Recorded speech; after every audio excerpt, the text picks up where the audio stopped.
জল থই থই বৃষ্টি ভেজা দিনে Zia's bridal makeup and academy থেকে তোমাদেরকে আবারও একটা ওয়েলকাম।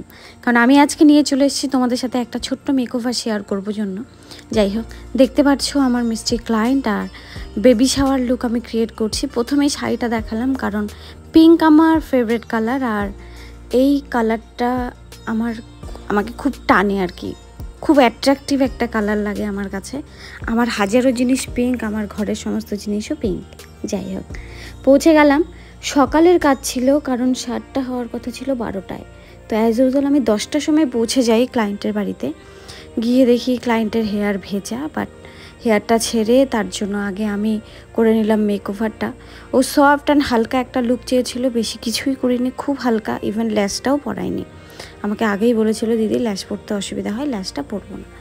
সো এই হচ্ছে ওর half look. Then lipstick, eye এগুলো বাকি ছিল। যেহেতু শাড়িটা পিঙ্ক এবং হোয়াইট ব্লাউজ ছিল, তো ও আমাকে বলল দিদি খুব হালকা একটা আই মেকআপ করে দিও যাতে দেখতে ভালো লাগে। আর দিনের বেলা মেকওভার ছিল, আগেই বললাম 10টার সময় সারাতে গেছিলাম। আর আমি কোনো রিং লাইট ক্যারি করিনি, পুরোটাই ওর ঘরের নর্মাল যে লাইট সেই লাইটে মেকওভারটা করেছি আমি। আর ন্যাচারালি একটু রাখার জন্য বৃষ্টি বাদলের দিনে আমি একটু রিং লাইটটা কম ক্যারি করছি, যেহেতু স্কুটি করে যাই সাজাতে, তো আসার সময় ভিজে যাওয়ার একটা সম্ভাবনা থাকে। আর আমার মেকআপের যে ব্যাগটা ওটা ওয়াটারপ্রুফ, তাই মেকআপটা অসুবিধা হয় না। একদিন একটা সাজাতে গিয়ে পুরো বৃষ্টিতে ভিজে গেছিলাম, বাট মেকআপটা বেঁচে ছিল কারণ ওয়াটারপ্রুফ ব্যাগ ছিল তার জন্য।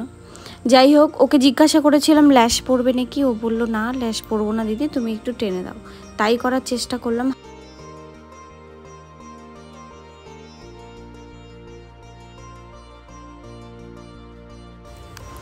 এই হচ্ছে ওর ফাইনাল লুক।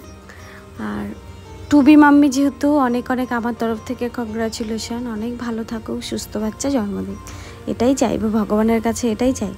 যাই হোক, তোমরা যারা আমার এই ভিডিওটা দেখছো অবশ্যই ভালো লাগলে লাইক, কমেন্ট আর শেয়ার করে দিও। আর এই হচ্ছে বাইরে, মানে খোলা আকাশের নিচে ওর মেকওভারটা, দেখে অবশ্যই একটা কমেন্ট করে দিও। বাই বাই, আবার দেখ।